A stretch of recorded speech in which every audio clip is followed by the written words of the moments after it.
Olá, Nuno Viegas. Na próxima hora vais ouvir-me entrevistar alguém sobre o nosso sistema prisional. É uma de dezenas de conversas que gravei nos últimos anos sobre encarceramento e gostava de falar contigo também, se trabalhares num estabelecimento prisional, tiveres cumprido uma pena de prisão ou fores amigo, familiar de alguém que foi preso.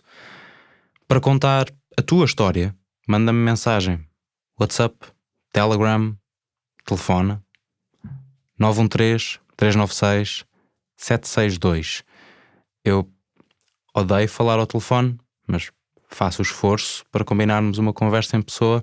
Também respondo a e-mails, ao fim de alguns dias, nuno@fumaca.pt. Tens os contactos na descrição do episódio e em fumaca.pt/prisões, sem o til no O.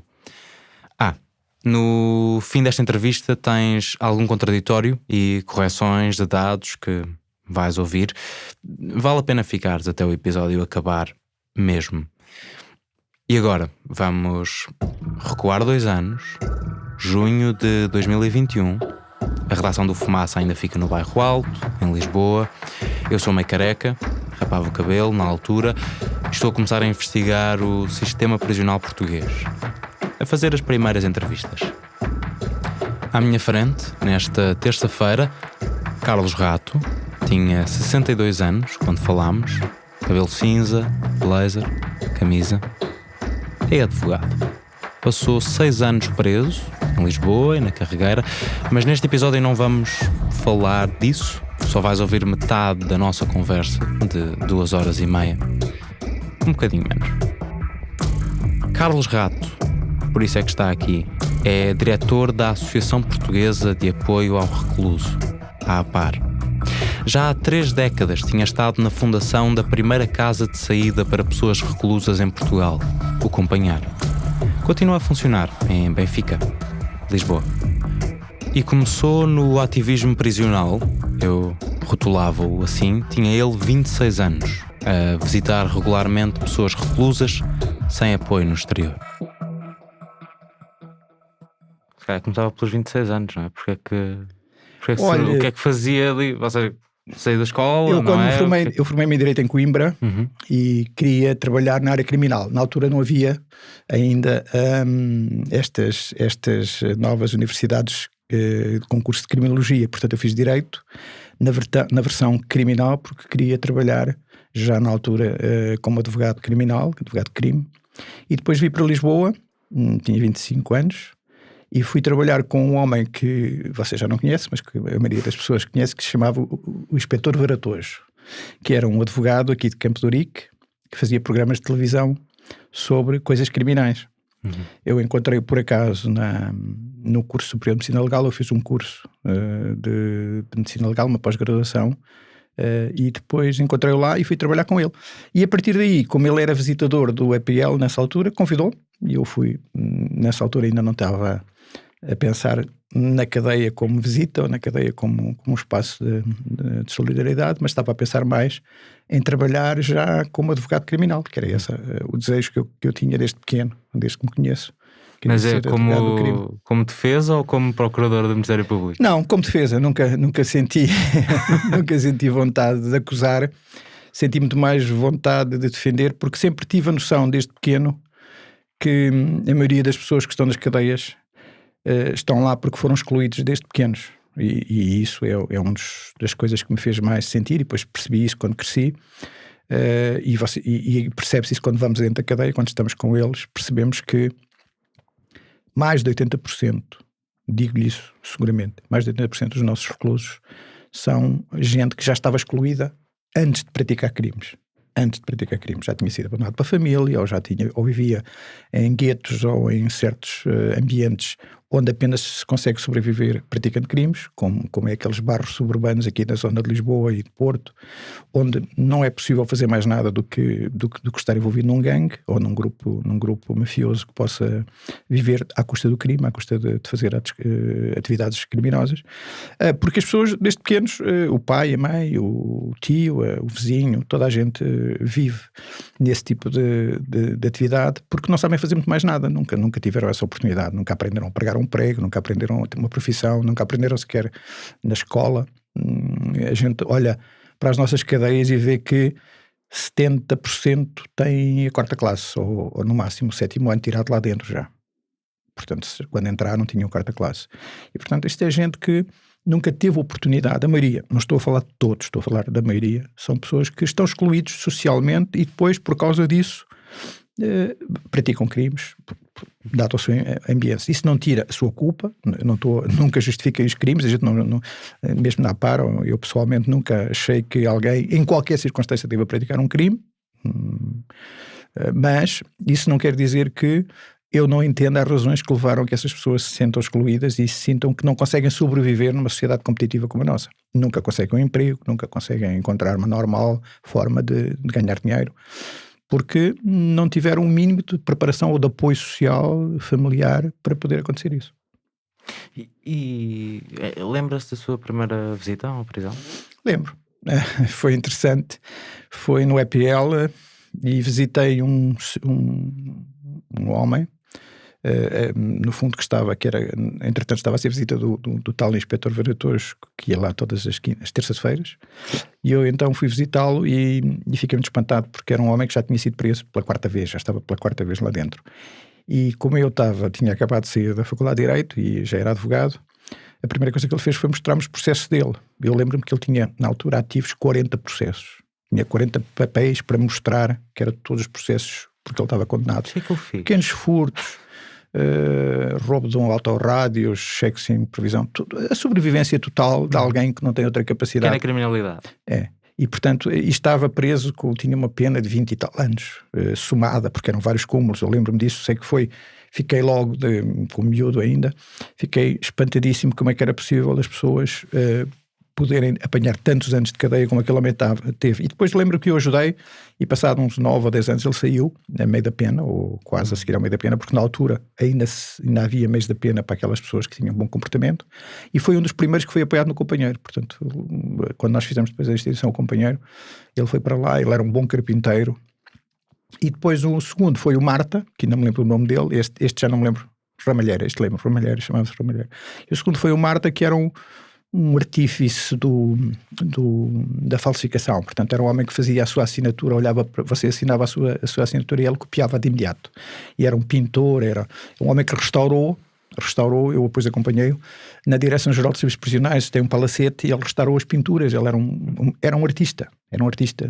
Tinha já, na altura que já o conheci, já tinha 60 e tal anos, eu tinha agora a minha idade, ou talvez mais, e pintava lindamente, restaurava dourados, fazia talha. Portanto, era um homem artista. E foi um homem que toda a vida viveu também nesta pequena criminalidade. Tem uma história muito engraçada e se calhar as pessoas gostam de ouvir dele, que é, uma vez saiu do EPL e não sabia para onde é que havia de ir, porque não tinha dinheiro, não tem família, portanto saiu dali e olhou para a rua e viu lá ao fundo o Ritz, o Hotel Ritz. Passado meia hora estava hospedado no Hotel Ritz, com um nome falsificado, disse que se chamava Conde não sei de onde, e passou ali uma semana a viver à custa do Hotel Ritz. Quando foi para pagar a conta, evidentemente não tinha dinheiro, e foi outra vez preso. Na altura prendia-se facilmente, era antes de 25 de Abril, prendia-se as pessoas quando não tinham dinheiro. Mas é uma história muito engraçada do Marta, que é o tipo que saiu do EPL, passou uma semana no Hotel Ritz e voltou novamente para o EPL, para a sua cela desgraçada. E como é que vai dessa primeira visita com 26 anos para fundar a Associação Companheiro? Bom, isso teve a ver com o facto de eu fui convidado para a Renascença, para a Rádio Renascença, pelo Padre Damaso, portanto, que era uma das pessoas que trabalhava na Renascença. Eu fui para lá e ele tinha esta ideia, eu também tinha esta ideia, e esta ideia surgiu-nos aos dois. Esta ideia já era uma ideia que existia para mim, passado 2 ou 3 anos de apoio. Percebemos que o mais importante do que fazer o apoio dentro da cadeia, porque lá dentro há comida, há um sítio para dormir, por pior que seja, mas cá fora não há. As pessoas saem, ainda agora vimos, quando foi agora o Covid, saíram 1.700 reclusos, dos quais mais de 200 ficaram sem abrigo, andaram a viver debaixo das pontes e debaixo das estradas.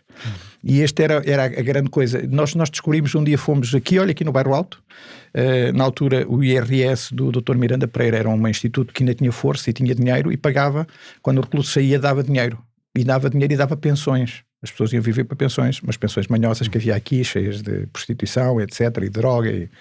e de piolhos, e portanto nós viemos aqui visitar, eu e o Padre Damas, estávamos aqui na Rua Capelo e viemos aqui visitar alguns dos reclusos que estavam nessas pensões, que conhecíamos lá dentro e que acompanhávamos depois quando saíam, e vimos que era impossível alguém sair da cadeia e viver para estas pensões e poder encontrar um sítio para uma vida, encontrar um sentido para a vida. E, portanto, isso era impossível, e daí que achámos que tínhamos que fazer qualquer coisa e fizemos. Começámos por fazer uma pequena... pedir à Câmara, e a Câmara deu-nos, o Dr. Abcacis deu-nos 2 lojinhas em Carnide, e depois expandimos para um espaço maior quando foi o programa de apoio à pobreza no tempo do Dr. Cavaco Silva, e portanto fizemos então o companheiro que agora lá está, que já tem 34 anos e que neste momento ainda continua no mesmo sítio com as mesmas instalações, mas foi uma criação minha e do Padre Damas, uma ideia nossa, e mais outras pessoas que ajudaram, evidentemente, a fazer uma instituição que no fundo fosse uma casa de saída para aqueles que não têm casa. E depois como é que segue? Portanto, estamos aqui no anos 90, cavaquismo. Sim, crise enorme, depois veio aquela crise gravíssima de 92, não havia empregos, tentámos encontrar soluções que pudessem dar às empresas algum benefício para poderem aceitar os reclusos. Lutámos por isso muitas vezes. Depois, entretanto, cada vez, repare, nós chegámos a ter quase 15 mil reclusos em 1996. 15 mil reclusos. Portanto, nós neste momento temos 12 mil, por causa da pandemia tínhamos de quase ter 12 mil, mas temos agora 12 mil, 11.900 e qualquer coisa, e representam 120 reclusos por 100 mil habitantes. A Alemanha tem 70. Nós temos quase o dobro da Alemanha em reclusos. E há outro dado que as pessoas também deviam pensar e que deve fazer pensar as pessoas, que é este. Para além de termos quase o dobro dos reclusos que devíamos ter, e temos quase o dobro dos reclusos que devíamos ter, as nossas penas efetivas de prisão são 4 vezes superiores à média europeia. Enquanto na Europa os juízes condenam as pessoas a uma determinada pena e eles cumprem em média 8 meses, portanto, no fundo, ao fim de 8 meses, em média, as pessoas são postas em liberdade. No fundo, a cadeia serve como um abanão na vida das pessoas, e depois porque a cadeia não serve para nada a não ser para isso, para ser um abanão, e depois vamos tentar ajudá-los a recuperar. Portanto, na Europa nós temos 8 meses em tempo médio de pena de prisão, em Portugal nós temos 32 meses, tínhamos 29 e agora estamos a aumentar para 32, o que quer dizer que os nossos juízes de execução de penas e as direções das cadeias não dão liberdades condicionais, não põem as pessoas fora da cadeia até ao final da pena. A maioria dos reclusos neste momento cumpre quase as penas por completo. Não é a maioria, são 42%. São muito mais. É um pouco menos de metade. São muito mais, porque você tem que perceber que dos 5 mil reclusos que entram por ano na cadeia e saem, 5 mil, 1.800 saem em liberdade condicional. Os outros saem no fim da pena ou por outras razões, por liberdade, mas em liberdade condicional saem 1.800 de 5 mil, mais ou menos. Atenção, quando a gente fala este número não é verdadeiro, porque a liberdade condicional também acontece aos 2/3. E aos 2/3 e aos 5/6. Estava-lhe a falar no 5/6, exatamente. E aos 5/6, a maioria das liberdades condicionais destes 1.800 reclusos até acontece aos 5/6, não acontece ao meio da pena nem aos 2/3. Acontece aos 5/6, metade deles. Ou seja, 900 sairão antes do final da pena, mas outros 900 sairão no fim da pena, porque os 5/6 para as pessoas que têm pena superior a 6 anos é o fim da pena. Só o juiz é obrigado a pô-los cá fora. Não pode mantê-los dentro da cadeia. É a chamada liberdade condicional mandatória. Portanto, obrigatório sair aos 5/6. Não pode estar mais que isso. Tem que ter um período de liberdade condicional. E isto é considerado a nível estatístico também como liberdade condicional, o que não é verdade. Portanto, o que me está a dizer é que há uma deturpação dos dados, porque há aqui porque destes 1.800 reclusos que são colocados em liberdade condicional, em liberdade condicional, os que são colocados em liberdade condicional, metade destes reclusos, ou quase metade, sai aos 5/6. O que quer dizer que sai por obrigação de ser colocado em liberdade, não porque o juiz teve uma decisão de o colocar em liberdade e de ver como é que ele se porta em liberdade. Porque isso é que é o problema. Nós neste momento temos um problema gravíssimo de formação dos juízes. Os juízes de execução de penas olham para os reclusos como sem nenhuma intenção ressocializadora. Para eles a pena houve aqui um período desde 2008, desde o governo do engenheiro Sócrates, que a política criminal da Direção-Geral de Serviços Prisionais e dos Tribunais de Execução de Penas e também do SES vai no sentido de deixar de acreditar na ressocialização. Isto é gravíssimo. Ou seja, neste momento o que nós vemos quando falamos com juízes e com funcionários das cadeias é que eles dizem, isto não há nada a fazer, tem que cumprir a pena e acabou, porque nós não vamos recuperar ninguém.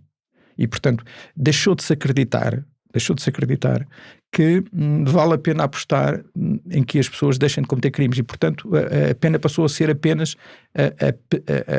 a sanção que tem que se aplicar, o castigo que tem que se aplicar, e deixou de ter como fio único aquilo que a lei diz, que é primeiro deve socializar e só depois punir. Por esta ordem. E isto deixou de ser interessante. Na verdade tem duas questões, não é? Acha que antes de Sócrates o nosso sistema prisional de facto queria na reabilitação? Não, podia não querer, mas não o dizia. Podia não querer, vamos lá ver. Acha que agora é mais descarado? Não, agora já não é. Agora voltou novamente a ter alguém à frente. A Direção-Geral neste momento tem um diretor-geral que já não pensa assim. Mas no tempo de 2008, principalmente 2008, um tal Dr. Rui Sá Gomes, que foi o diretor-geral, tinha como filosofia e fazia parte de uma escola de pensamento que acha que os reclusos são maçãs podres. Ele disse isso. Eu não estou a dizer nada que ele não tinha dito. Para ele, as prisões eram caixas de maçãs podres, onde se guardavam as maçãs podres e se achavam apodrecer. Era este o princípio básico. E, portanto, era preciso gastar o menos dinheiro possível com esta caixa de maçãs podres.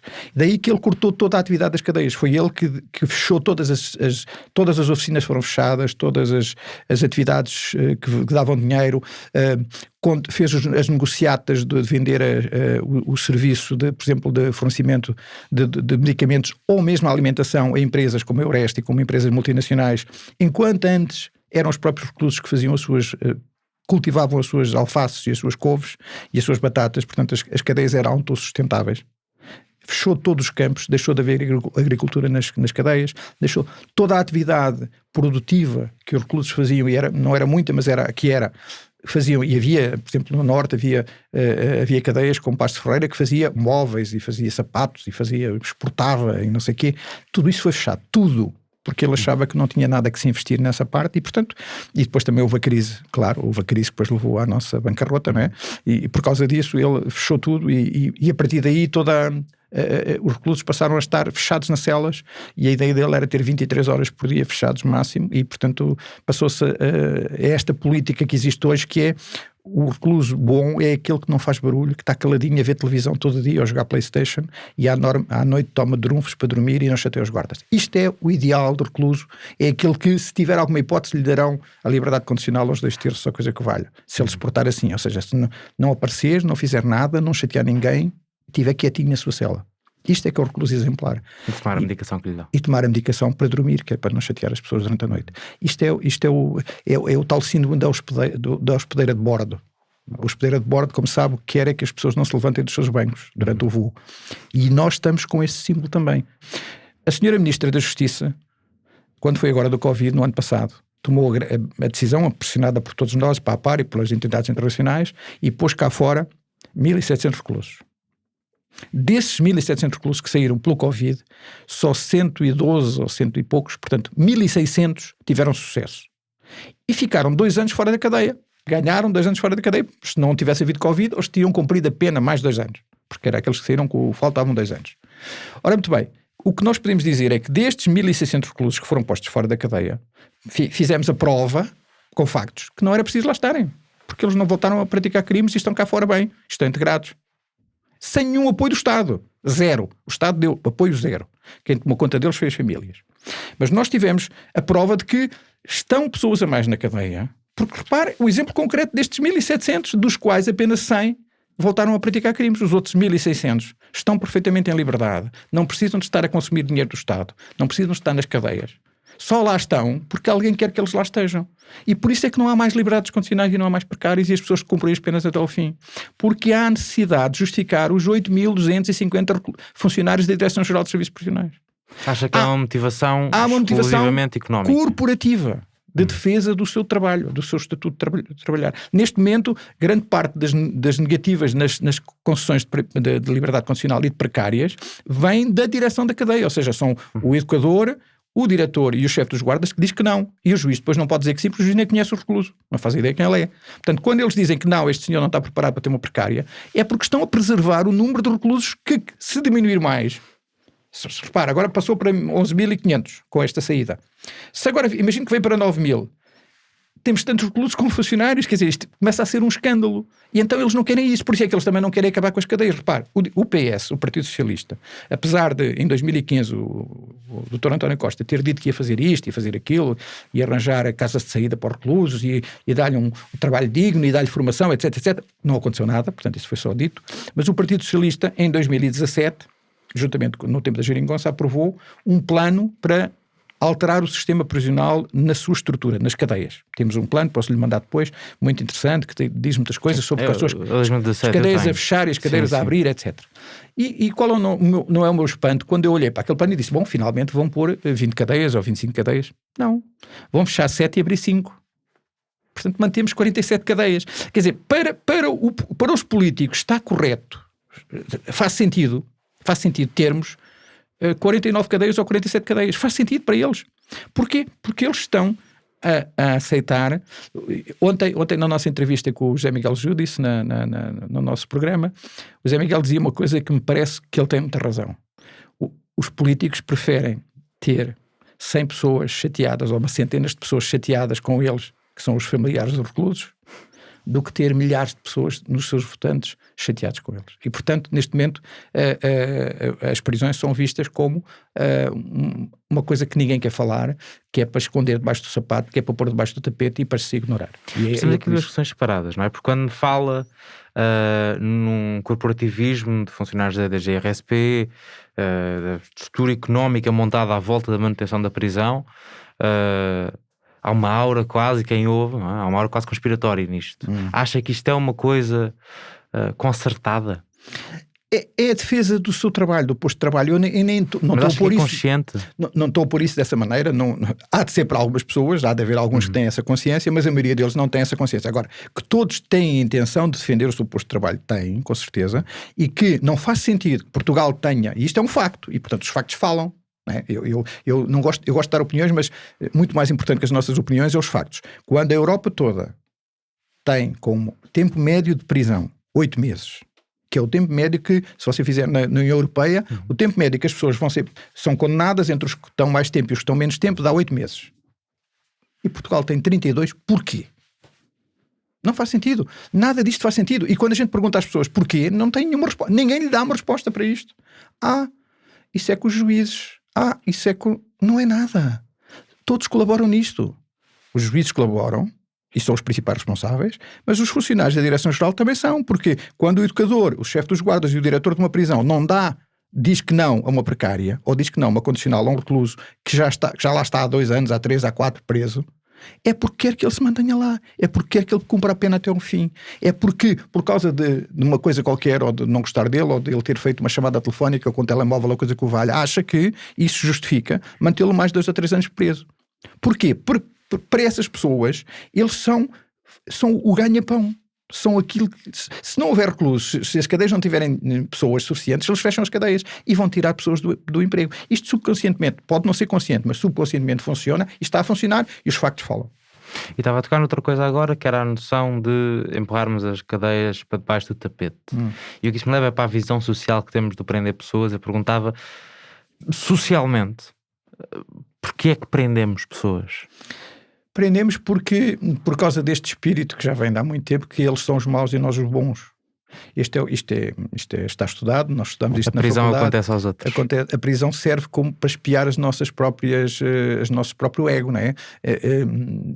Você vê agora os movimentos de direita todos, muitos deles, eu conheço, por exemplo, o Manuel Matias, que faz parte do Chega, que era um homem que ajudava os reclusos toda a sua vida, antes de existir esta ideia do Chega.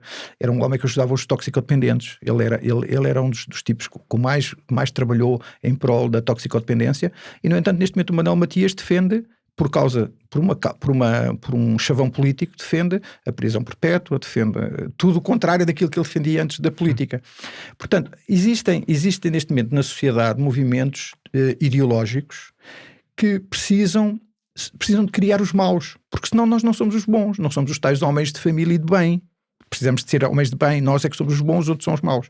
E, portanto, e quem são os maus? São aqueles que se safam de ir presos. Porque dentro dos movimentos que esta gente defende, há tipos que são terroristas, são do pior que há. E nós vemos todos isso, reportagens na televisão, a mostrar que dentro desses que acham que são os homens de bem, estão mafiosos do pior que existe, que aparecem a gente ver reportagens sobre o que eles fazem. Mas esses não faz mal porque não tiveram presos.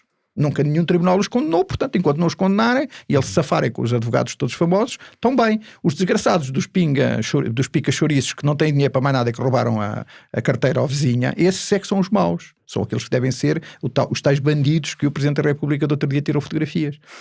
São bandidos porquê? Porque chamaram nomes à autoridade ou porque fizeram um crime menor que não tem importância nenhuma, mas são bandidos. Os bons são aqueles que lhe dão milhões e que roubaram esses milhões a outras pessoas, mas que não faz mal porque não foram apanhados pela polícia. Portanto, como não foram apanhados pela polícia, que são os amigos, defende-se isso como... Isto é ideológico. Isto é um princípio horrível, do pior que há, mas nós precisamos ter cadeias, e isso já o Foucault fazia, já dizia, não é? Vigiar e punir. Nós precisamos ter cadeias que justifiquem que lá dentro das cadeias, os muros que existem nas cadeias e as grades, não é para as pessoas não fugirem de lá. É para vocês não ver o que se passa lá dentro. Os muros altos das cadeias servem para as pessoas não verem o que se passa lá dentro. Uma cadeia, se fosse feita com o espírito correto, devia ser em vidro. Que era para as pessoas de fora verem a desgraça do que estava lá dentro, não é? Olha, que se tu portares mal ou fizeres um crime, vens aqui parar, vê o que vais fazer, vê a cela onde te vão meter com ratos e com lixo. Isto devia ser dado a conhecer às pessoas. As pessoas deviam ver o que se passa dentro das cadeias. As cadeias deviam ter uma câmara de televisão a transmitir 24 horas por dia para mostrar cá fora. Não, mas eu defendi isto já várias vezes na Direção-Geral e disse, vocês deviam ter, as câmaras de televisão que neste momento estão instaladas, deviam ter um circuito e um canal como o Big Brother. Exatamente. Para dar a hipótese das pessoas olharem e ver, olha o que estes gajos fazem, olha, estão a jogar as cartas, olha, não fazem nada, olha, estão ali sentados encostados às paredes, parecem umas múmias, sem nada a fazer. Com alguma perversidade não é o Panopticon de Betham levado ao máximo? É o Panopticon do nosso EPL. Foi construído nessa EPL foi construído para isso, nós sentimos que estamos a ser vigiados e que se não nos portarmos bem, moralmente bem, porque aqui o problema é moralmente bem, aquilo que a maioria, os que mandam, decidem, por isso daí o Panopticon veio daí, nós sentir que está alguém a vigiar-nos sempre. Há sempre alguém e esse alguém tem poder de nos pôr atrás das grades e nos tirar da família e nos pôr noutro sítio.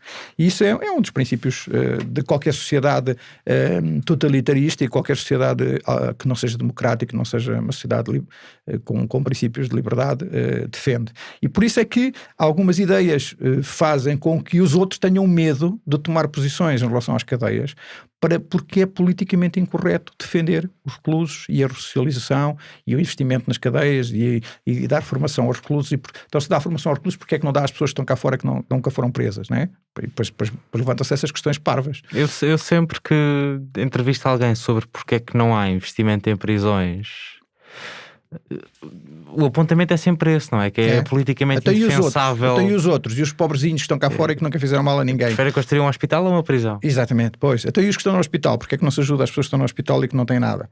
Esta é a questão que se levanta, é sempre, as coisas não se põem assim. Nós não fazemos isso com o resto dos serviços, não é? Não dizemos que querem a escola ou o hospital. Exatamente, isso não faz sentido, e pior que isso, eu vou-lhe dar uma coisa, é que as pessoas, mesmo essas pessoas autoritaristas, essas pessoas que acham que as pessoas devem estar presas, ou são completamente fanáticos religiosos e acreditam em milagres, ou então eu não consigo entendê-los, porque repare, agarra-se num fulano e pões 4, 5, 10 anos preso a ver televisão, a jogar PlayStation e a tomar drogas e drunfos para dormir. E depois, quando ele sair, ele vai ter que sair, ao fim de 5 anos, ao fim de 10, não interessa a pena. Tem que sair, sai à porta da cadeia com sacos plásticos e as pessoas dizem, milagre, ele agora é uma pessoa nova e agora vai cumprir a lei e nunca mais vai cometer crimes. Isto é um milagre. Isto nunca acontece. Isto só acontece se a pessoa ele próprio se autorregular. Porque o investimento na cadeia é um investimento de segurança. As pessoas não percebem, a par de vez em quando defende isso, nós não somos, a par não é a Associação de Apoio ao Recluso, não é a Associação de Defesa dos Direitos do Recluso, é a Associação de Defesa do Direito do Cidadão comum cá fora. Porque quanto mais nós tivermos uma boa ação e conseguirmos que menos reclusos voltem a cometer crimes, voltem a reincidir, mais proteção demos à sociedade. Este investimento é um investimento que não se fez quando não se deu escola a essas pessoas. Porque neste momento, muitos dos miúdos que vão de ser criminosos e que vão de ir parar à cadeia daqui a 10 anos, andam por aí abandonados nas ruas, ninguém quer saber deles. estão nos bairros sociais, andam por aí sem pai, nem mãe, nem ninguém a tomar conta deles. No entanto, nós agora não investimos neles. Nós agora deixamos andar. E depois, quando eles cometerem um crime, então vamos prendê-los e vamos pô-los atrás da cadeia. O investimento que nós agora devíamos fazer nesses miúdos servia para evitar que eles viessem a precisar de investimento depois. Mas dado que não foi feito esse investimento quando eles eram novos e quando tinham 10 ou 18 ou 15 anos, então temos que o fazer agora quando têm 30 ou 40. Estamos a pagar-lhes a dívida. Estamos a pagar aquilo que não fizemos de investimento. Isso é fundamental. Para quê? Para termos segurança. Para aquelas eu ia perguntar isso exatamente, que é se a prisão de facto é uma forma eficaz de combater a criminalidade. Não. A prisão não serve para nada. É um total fracasso. A prisão, como diz o engenheiro Manuel Almeida Santos, a prisão é uma aberração. A prisão é uma coisa hedionda, é uma coisa que não faz nenhum sentido numa sociedade normal. Tal como a pena de morte foi tirada e a escravatura foi acabalida, a prisão há de acabar. Isso não há dúvidas. Uma sociedade que evolua não vai ter prisão. Porque você na prisão, aquilo que não falámos há bocado, você na prisão, o que é que tem? Você tem 20% de pessoas que estão presas porque cometeram crimes graves, desde homicídios a crimes, a raptos, a violações, a crimes sexuais, a violência doméstica, etc. Crimes graves. São 20%. E depois tem 80% de miúdos que cresceram no mundo da droga e que, ou para consumir, ou para que não sabiam fazer mais nada, se envolveram em atividades que podem ser furtos, podem ser roubos, podem ser tráfico de droga, mas que são atividades relacionadas com um problema de dependência que eles têm de uma droga. Isto é que é o mundo lá dentro que nós encontramos, é este mundo que eu lhe estou agora a falar. Este mundo podia ser resolvido de duas maneiras. Primeiro, descriminalizando a droga, como é já aceito por toda a gente. A droga era vendida normalmente, pagava impostos. Ninguém ia consumir mais ou menos pelo facto de ela ser vendida assim. Você não deixa de consumir droga pelo facto de ela ser ilegal. Do outro dia, vou-lhe dar só aqui um exemplo engraçado, que é, do outro dia o Vítor Guilherme contou uma história quando foi uma vez à direção à Procuradoria-Geral da República. O Procurador-Geral tem atrás, na Procuradoria tem atrás um grande painel de um enforcamento em asta pública. Portanto, está a ser enforcado um ladrão. E o ladrão está a ser colocado com a corda e vai ser pendurado e vai morrer. E o Vítor disse: Sr. Procurador, então, mas o senhor tem aqui uma coisa assim, então, o senhor, isto é bonito assim, ter aqui agora a proposta da pena de morte aqui em frente. Vítor, você não está a ver bem o quadro. Se você vir aqui à esquerda, no final, por a parte de baixo do quadro, você tem um fulano a roubar a carteira a uma senhora que está a ver o lixamento. O que quer dizer que não é pelo facto de nós matarmos pessoas que não há outro logo que naquela altura já está a roubar como ele fez. Aquele que está a ser enforcado por ter roubado não vai evitar que este que está a roubar naquele minuto e que este está a ser enforcado. Portanto, vamos lá ver. A pena de prisão não tem efeito dissuasor. Quando falamos na prevenção especial e na prevenção geral, nas sentenças... São conversas. É uma forma de nós justificarmos coisas que não fazem sentido. O que faz sentido é a vida das pessoas. Se nós criarmos condições económicas, se nós criarmos condições afetivas, se nós protegemos a família, se nós ajudamos as pessoas a não ficarem marginalizadas desde crianças, nós conseguimos ter menos crime. Claro. Depois existem, nesses 20% das pessoas que matam dos crimes graves, a maioria são patológicos. São coisas que deviam ser tratadas com apoio médico. Muitas daquelas pessoas, e a gente conhece as cadeias por dentro, têm problemas gravíssimos, ou psiquiátricos, ou psicológicos graves, levarão a que as pessoas não... E outros são por instinto. Repara, muitas das pessoas que matam nas cadeias mataram uma vez, nunca mais voltam a matar. Foi um instinto. Foi o tipo que deu a chacholada ao vizinho, não sei quantos. Foi o gajo que matou por ciúmes. Portanto, nós não temos assassinos a soldo, são uma coisa insignificante, não é? Aquelas pessoas que matam por negócio, são muito poucos. E, portanto, aquela criminalidade que nós temos nas cadeias, muita dela é patológica. E, portanto, precisava de apoio médico, precisava de hospitais e não de cadeias. Portanto, se nós resumirmos, nós não precisamos ter mais que 2.000 lugares nas cadeias para alguns casos mais graves ou para pessoas que já estão de tal maneira disfuncionais que só conseguem viver na violência. Portanto, isso são muito poucas pessoas. Os 80% que estão a mais nas cadeias têm a ver com a droga, estão a ver com o problema da criminalização das drogas. Quando a droga for descriminalizada, quando nós podemos comprar e vender drogas, qualquer droga, não interessa se é pequena, qualquer droga é comprada e vendida, paga imposto, deixa de haver tráfico. você pode comprar na mercearia, chega à mercearia, olha, dá-me aí duas doses de heroína, e leva as 2 doses de heroína, paga o seu imposto e consome. Esse seu consumo é um consumo legítimo, legal, que devia ser assim. E só não é assim porque existem interesses das pessoas que não querem que sejam assim. Ainda se usa a célula 80 no EPL? Ainda se usa a célula 80, o que é muito mau. Eu assisti uma vez e fiz participação disso. Assisti uma vez a 2 guardas, um recluso cuspiu nos sapatos de um, e vieram 3 e lá na 80 em frente ao chefe de ala. Pode explicar o que é a célula 80 já? A célula 80 é um sítio, não é bem uma cela, é um espaço onde os reclusos aguardam a transferência quando saem e entram na cadeia, ficam ali à espera de ver o carro celular para levar, e fica em frente ao gabinete do chefe de ala. Portanto, o chefe de ala tem um gabinete em frente, e portanto o chefe de ala sabe tudo o que se passa naquela cela. E portanto tudo o que acontece ali é com o conhecimento e com o consentimento do chefe de aula, do graduado. E eu próprio assisti a um espancamento de um recluso por 3 guardas que lhe deixaram o nariz a deitar sangue bastante, lhe deram burros e à minha frente. Eu depois participei deles, eu estava lá de visita, e assisti a isso e tirei nome dos guardas e fiz a participação contra eles. E acontece. Continua a acontecer. A violência, vamos lá ver, muitos dos reclusos abusam e têm muita dificuldade em aceitar a autoridade. Isso porque vem da sua formação desde pequenos, e portanto são muito refilões, fazem muitas situações em que podem ser desagradáveis, às vezes são mesmo, às vezes apetece espancá-los exatamente por causa disso, né?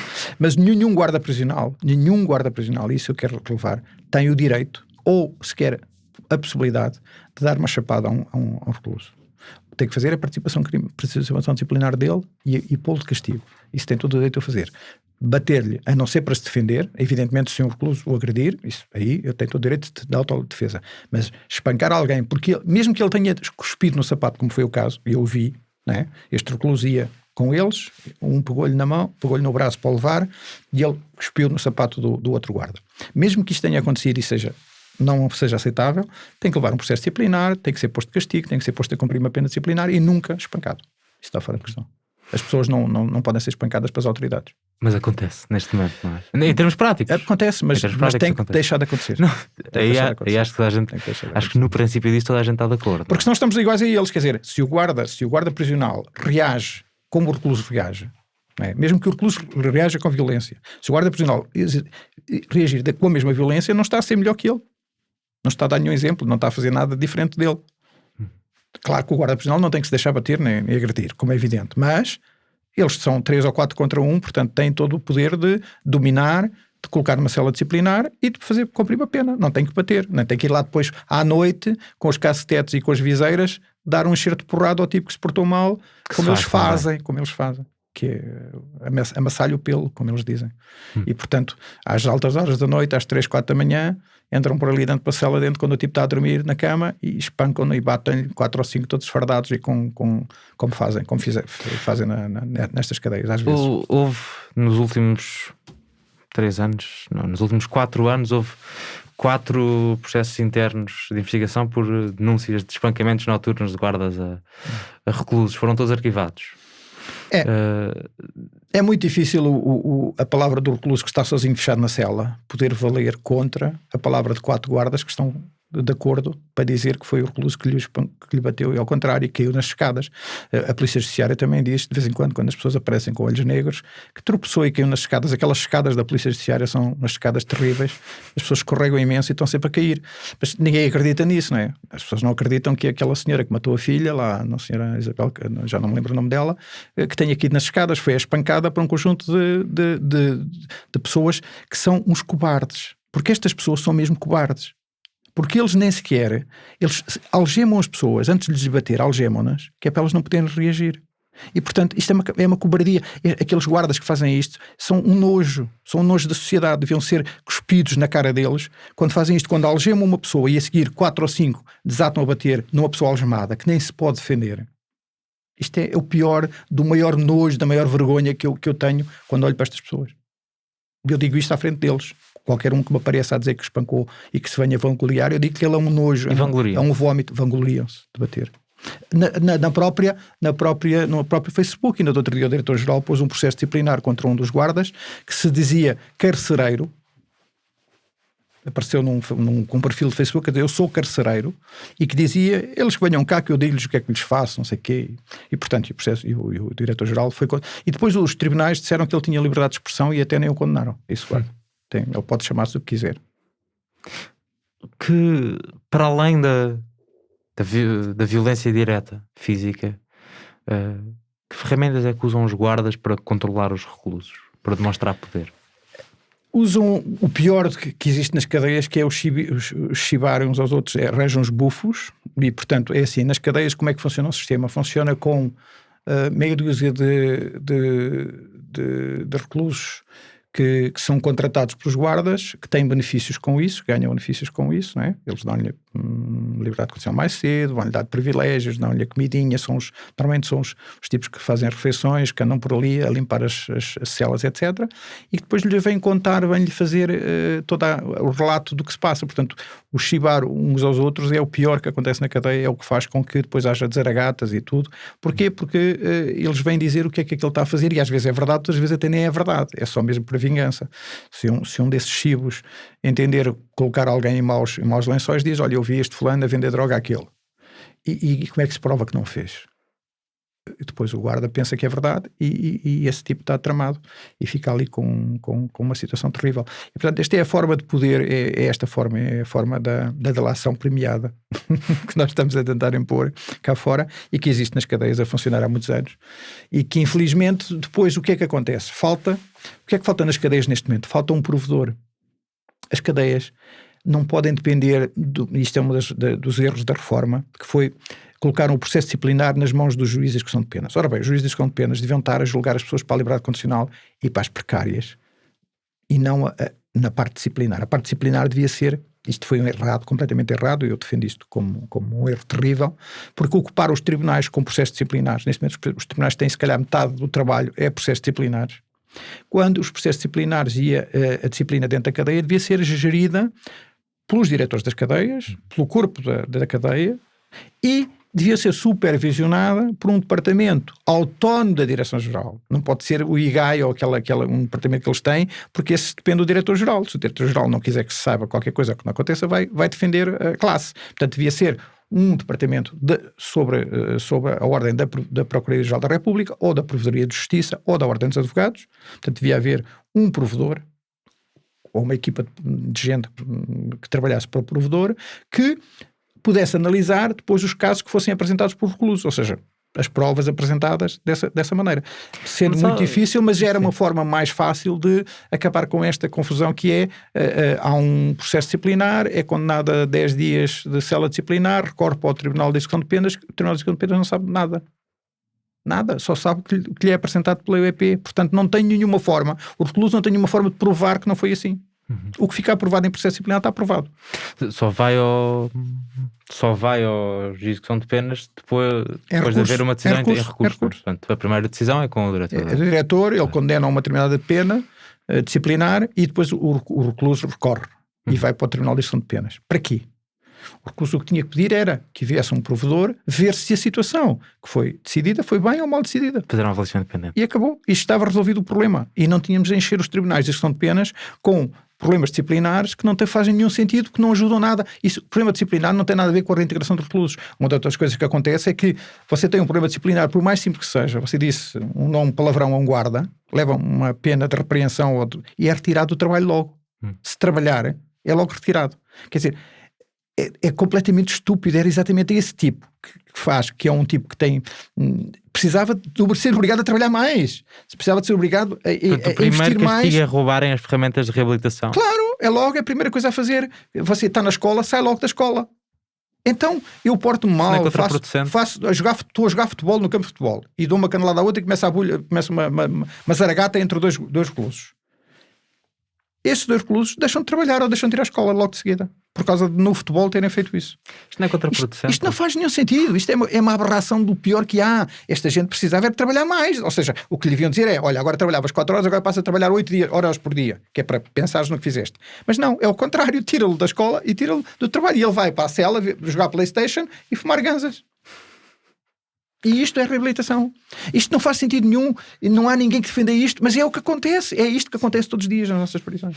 Mas a noção em geral que eu tenho das prisões, e estou há 5 meses a olhar para elas, é que ninguém defende nada do que se passa atualmente nas prisões. Esse também é um problema grave. Toda a gente sabe perfeitamente o que se passa. Das pessoas que têm poder para decidir, os senhores deputados, os governantes, a Direção-Geral, toda a gente sabe o que se passa. Isto nós não estamos a contar nenhuma novidade. Não é uma denúncia. O que estamos agora a fazer, a gente está o que estamos aqui informada. a dizer, não é o público em geral não sabe, mas as pessoas que estão ligadas ao sistema prisional todos os anos a Provedora da Justiça apresenta o relatório do Mecanismo Nacional de Prevenção. Sabem muito bem, vão visitar as cadeias, sabem o que se passa, sabem que é mentira, que as estatísticas são erradas, sabem que é tudo mentira, sabem que há 49 cadeias não devia haver, sabem que não há orçamento, sabem tudo, mas não fazem nada. Sabem tudo, mas mantêm o status quo como está. Este é que é o nosso problema. Isto já vem há anos e anos e anos e anos. De vez em quando aparece um tipo mais como que vem dizer e tal, isso aqui, o Neres Pimentel, mais duas ou três pessoas dizem, vamos fazer uma reforma e tal. Não há dinheiro, não fazemos. Pronto, deixa estar como está. E como é que se usam os mancos? Como é que se usam os baixios no EPL? O manco é uma forma de castigo, mas é uma forma de castigo completamente. Aí sim, aí o António Dores tem razão. Aí, se nós temos alguém revoltado que está revoltado e que tem violência a surgir nessa revolta e o condenamos a ficar num sítio ainda mais indigno que o sítio onde está, onde nem sequer às vezes há um colchão, onde a pessoa dorme sobre uma pedra, onde não tem nada a não ser a roupa que está vestido, e que fica 23 horas fechado a olhar para ele próprio, o que é que está a acontecer à mentalidade desse senhor? Esse senhor está a gerar cada vez mais revolta e mais ódio dentro de si. Das duas, uma, nós achamos que o devemos matar e, portanto, devemos excluí-lo, ou então se achamos que, estando a fomentar mais ódio e mais violência, eu vi isso acontecer, as pessoas que vão para os castigos, quando saem de lá, vêm 3 vezes pior que quando entraram. Passado 10 dias, psicologicamente vêm revoltados com tudo e com todos, muito mais violentos. Portanto, este tipo de castigo não é o castigo que se deve dar a alguém que se portou mal. O tipo de castigo que deve dar a alguém que se portou mal é o castigo em que a pessoa tem que trabalhar para os outros, em que tem que trabalhar mais, em que em vez de estar a descascar batatas passa a lavar panelas. Portanto, era preciso encontrar formas alternativas de castigo, que muitas vezes é importante, que passem por um esforço, mas que seja um esforço com inteligência. Acha que a solitária deve ser aplicada em alguma situação? Acho. Há momentos em que é preciso. Eu conheço situações que aconteceram dentro das cadeias de gente que perdeu completamente, ficou louco, se insane, e que é preciso segurar, porque senão agride os outros, faz mal aos outros, né? Tem que ser retirado. Agora, essa solitária não tem que ser nas condições abjetas em que é a solitária em que nós estamos, não é? Portanto, eu conheço um tipo que ele não tinha dificuldades psicológicas e uma das vezes que o puseram na solitária, fez secreções e com os excrementos pôs em toda a cela onde ele estava, ficou cheia de excrementos, o que fez com que o próximo tipo que fosse para lá tivesse que limpar aquilo. Houve um tipo que teve que limpar os excrementos que ele deixou, porque ele estava insano. Portanto, era um tipo psicologicamente abalado. Ora bem, estas pessoas têm que ser tratadas psicologicamente.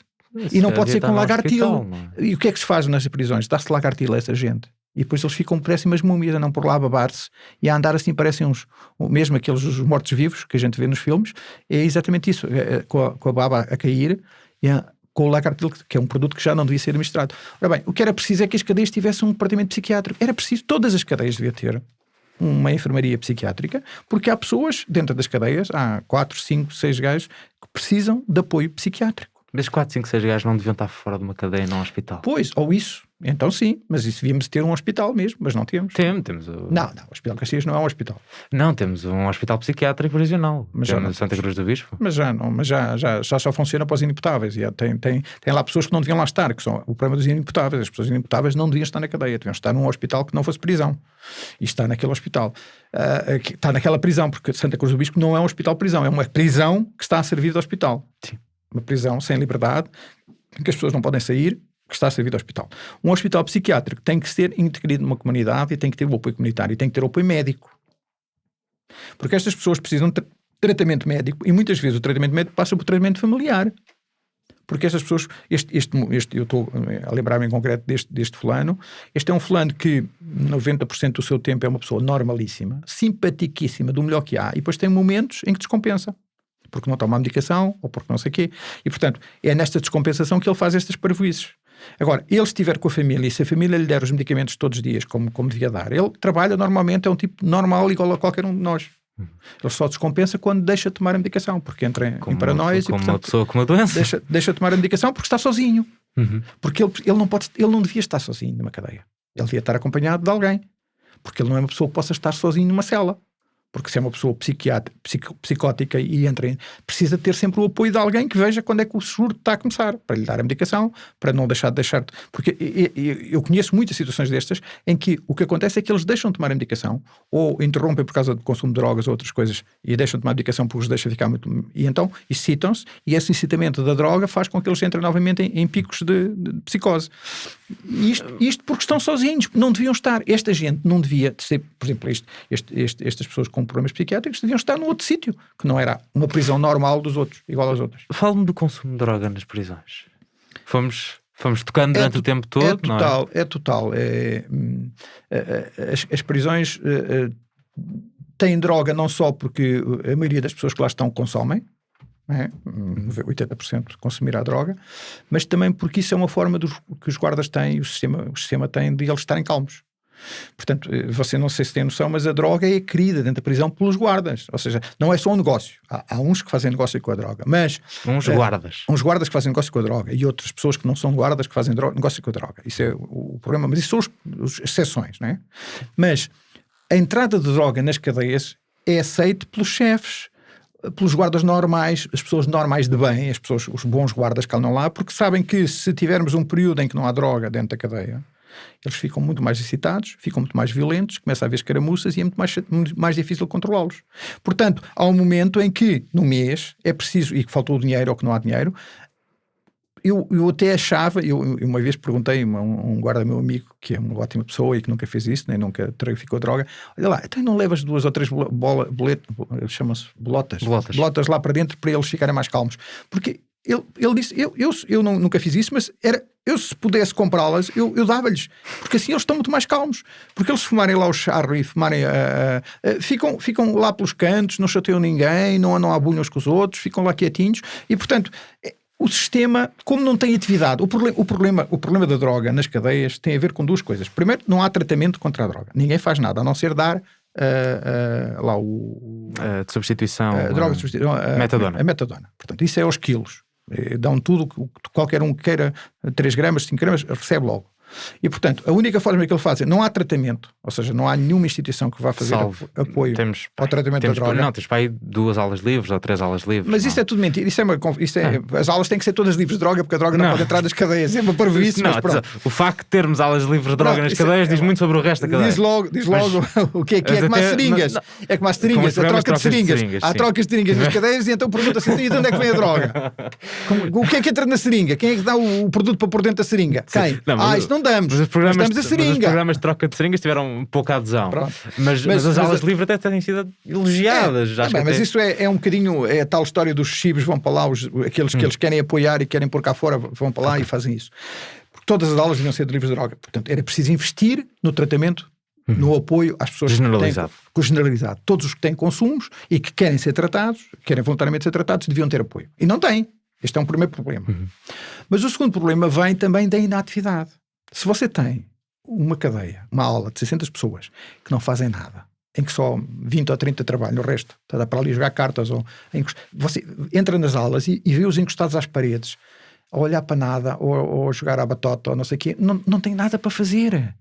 Ora bem, se nós tivéssemos essa gente toda ocupada, saíssem às 8 da manhã para trabalhar e voltassem às 6 da tarde, nem que viessem a almoçar, e estivessem ocupados, você tinha as pessoas cansadas, não precisava de drogas para nada. Portanto, o consumo de droga é estimulado pela própria inatividade. A inatividade. Um tipo que está ali o dia todo e que não sabe o que há de fazer e não tem nada para fazer, é mais fácil cair na tentação de fumar a droga, porque isso faz ele entrar noutra e esquecer, do que se tivesse que ir trabalhar para a oficina de carpintaria e estiver ali todo dia a pregar pregos e a fazer não sei o que, estava entretido. Até podia fumar um charro, mas era uma outra atividade diferente, estava ocupado. Quando nós temos as cadeias a droga com já ócio, tornar o ócio... Exatamente, tornar o ócio e a preguiça, que no fundo é o que está a acontecer nas cadeias, que é, não se faz nada, não há nada para fazer. Você tem as pessoas anos sem nada para fazer, sem nenhum plano, sem nenhum projeto, sem nada para fazer. E depois isso faz com que as pessoas entrem no mundo da droga. E mesmo aqueles que ainda não consumiam, quando chegam lá, começam a consumir. E depois tem outra vantagem, é que eu não preciso sair da cela para ter droga. Porque eles vêm trazer a droga à cela, não é? Depois os correios vêm ali trazer, olha, toma lá, está aqui os maços de cigarros, troca lá pelo charro. E você não precisa de ir comprar ao bairro. Você tem a droga na cadeia, na própria cela, na sua cama onde está, vão-lhe levar à portinha. Eu não quero roubar muito mais tempo, porque tenho uma pergunta que faz, que é, acredita num mundo sem prisões? Acredito que o futuro será um mundo sem prisões. Vamos lá ver, há de haver sempre uma forma de penalizar aqueles que não querem cumprir normas. Isso vai acontecer. Qualquer sociedade vai fazer isso, porque senão era uma desgraça, não é? Se qualquer pessoa pudesse fazer o que lhe apetecesse e isso não tivesse consequências. Mas a forma de punir isso ou de fazer, há de ter evoluções, há de acabar com este sistema medieval de pôr pessoas atrás das grades. Há de ter outras formas de penalização diferentes, que passarão provavelmente por uma atividade, por uma proposta ativa de fazer um tratamento ativo no sentido de corrigir esse erro, de tomar consciência dele e de o reparar na justiça restaurativa. Há de ser mais justiça restaurativa e justiça de tratamento, portanto, para os doentes. Muitas das situações que levaram à prática de crimes têm a ver com doença mental. Isso é claro. E, portanto, isso vai ter que se reparar. E, portanto, o tratamento médico, o tratamento psiquiátrico e psicológico e a justiça restaurativa serão o fundo. E depois haverá formas de impedir, no caso, por exemplo, da violência doméstica, há de haver, pelos meios eletrónicos, formas de... Evidentemente que aqueles que não cumprirem isso vão ter penalizações e há de haver sempre alguma forma de separação, mas eu acredito muito mais em comunidades penais, em sítios, em criar um espaço onde numa pequena vila, numa pequena cidade, há pessoas que são retiradas da comunidade e que não podem viver com os outros, mas podem viver ali consigo, do que estar dentro de muros e grades, como as prisões atuais que nós temos, que não faz sentido nenhum. Espaços mais pequenos, centralizados. Espaços mais pequenos, abertos, mas em que a pessoa não pode sair lá. Se é condenada a estar em Pai Pires e fica sem Pai Pires durante 10 anos. Muito bem, Pai Pires não se deseja a ninguém. E teremos que ir para Pai Pires durante 10 anos, mas vives uma vida normal, de trabalho, de formação, de escola, de participação política, etc., num determinado sítio, que é o sítio onde vivem as pessoas que não querem cumprir as regras daquela comunidade. Não sei se é mais humano mandar pessoas para Pai Pires. Estamos a ver, coitadas das pessoas de Pai Pires que ficam todas chateadas comigo, não fica nada. Não, tenho grandes amigos em Pai Pires. Eu gosto de Pai Pires, mas é um nome que me lembrei agora de dizer, ou para Mourão, ou para não sei para onde. Portanto, o que vai acontecer é isto, o que vai acontecer são comunidades de reinserção que vai acontecer, mais do que sítios fechados. Eu penso que é o futuro. Algumas, bastantes notas sobre o que acabaste de ouvir em relação às cantinas prisionais. Hoje em dia não é a Eureste a fornecer a comida. Os últimos contratos públicos no portal base são com a ICA, Unicef, Gertal e Itau.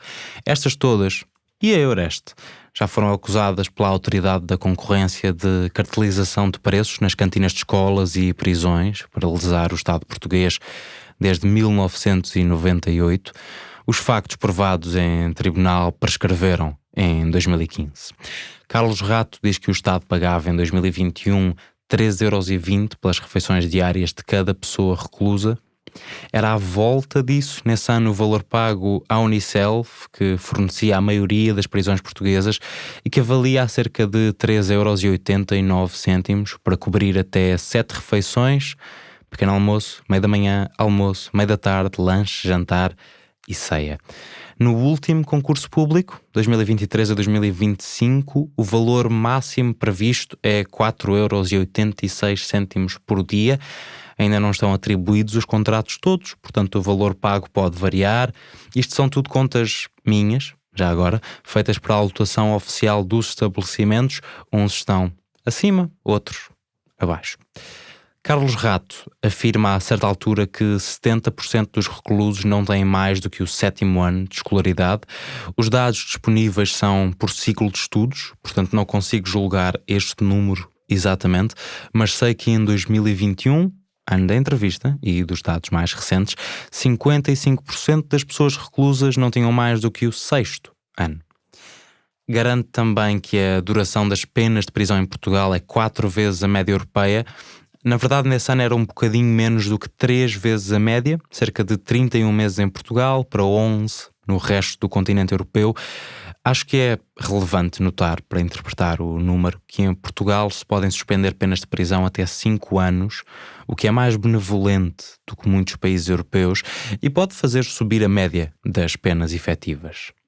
Não tenho mesmo forma de avaliar se, como se argumenta a certa altura, 80% das pessoas presas estavam excluídas socialmente desde criança.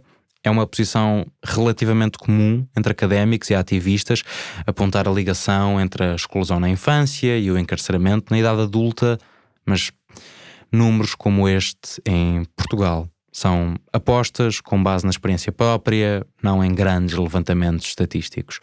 Outro número difícil de classificar, a ideia de que 20% dos reclusos cometeram crimes graves e os outros 80% só crimes ligados à droga para pagar o consumo, por sofrerem com uma dependência ou por estarem a consumir. Problema 1, não há balanços para as motivações de crimes, portanto não consigo dizer se alguém preso por furto faz ou não parte dos 80% de que Carlos Rato fala. Problema 2, é difícil dizer o que é um crime grave, mas sabemos que menos de 1/3 dos reclusos estão presos por crimes contra pessoas. A maior parte desse terço por homicídio ou violência doméstica. E sabemos que quase 25%, 1/4 dos reclusos estão presos por crimes contra o património, como roubo. E que o crime por que mais prendemos em Portugal é tráfico de droga e são 19% das pessoas reclusas em 2021. O resto são crimes contra a sociedade, condução perigosa, por exemplo, ou contra o Estado, incluindo a corrupção. E, finalmente, não encontro qualquer citação de Rui Sá Gomes em que se refira a pessoas reclusas como maçãs podres e não consegui chegar à fala com o antigo diretor-geral das prisões para lhe dar hipótese de responder à caracterização feita por Carlos Rato. Mas perguntei à Direção-Geral de Reinserção e Serviços Prisionais sobre as agressões de guardas a reclusos que descreve o diretor da APAR. Podes ler em fumaca.pt a resposta completa. Resumidamente, diz a Direção-Geral ter tolerância zero para casos de violência, garante que não há qualquer registro de agressões noturnas com bastões e viseiras no estabelecimento prisional de Lisboa, especificamente, e nota várias formas de prevenirem e detectarem abusos. Desde setembro de 2016, todos os funcionários que lidem com pessoas reclusas têm de ter uma identificação visível, cartão com fotografia. Há 2 anos que é obrigatório em cada ala uma caixa fechada para os reclusos depositarem queixas, cito, com toda a privacidade, e chegam depois ao Serviço de Auditoria e Inspeção da Direção-Geral, que as investiga. Podem as pessoas reclusas também falar livremente com advogados e vários órgãos oficiais, para além de ser gratuito telefonar a uma série de associações, incluindo a APAR, de Carlos Rato. Também garantem ter investido significativamente em câmaras de videovigilância e incluído disciplinas de proteção dos direitos humanos, multiculturalidade e técnicas de comunicação interpessoal na formação de guardas prisionais. E agora sim, créditos. A entrevista foi feita por mim, Nuno Viegas, o som é de Bernardo Afonso, a edição de Margarida David Cardoso, a imagem de Joana Batista, o marketing de Maria Almeida, o site de Fred Rocha, a tesouraria e operações de Luís Marquês. O Ricardo Esteves Ribeiro também faz parte da equipa Fumaça e não teve nada a ver com esta gravação. Eu estou há 2 anos a investigar o sistema prisional e posso tirar dias inteiros para fazer verificação de factos e recolher o contraditório todo que acabaste de ouvir, em vez de publicar só uma entrevista acreditando que tudo o que me contam é absolutamente verdade, porque metade do orçamento do Fumaça é pago por ti, ou por gente como tu que nos ouve e decide fazer uma doação mensal de 3 euros, 5, 10, e não dá para continuar se não houver mais gente a apoiar-nos. vai a fumaca.pt/contribuir e junta-te às quase 1900 pessoas que contribuem todos os meses e que constituem a comunidade de fumaça. Pedi dinheiro. Feito. Vou-me embora. Até já.